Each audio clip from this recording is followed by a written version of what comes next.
Pulsars are rapidly rotating neutron stars that blast out pulses of radiation at regular intervals ranging from seconds to milliseconds.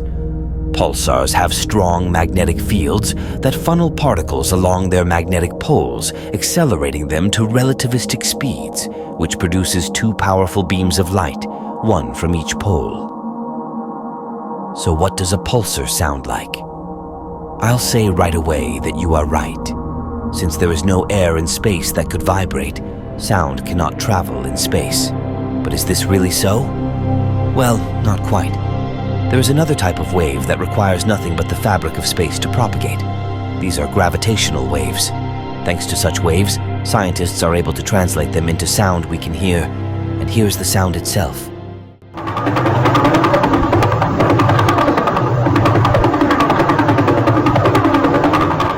Quite unusual, isn't it?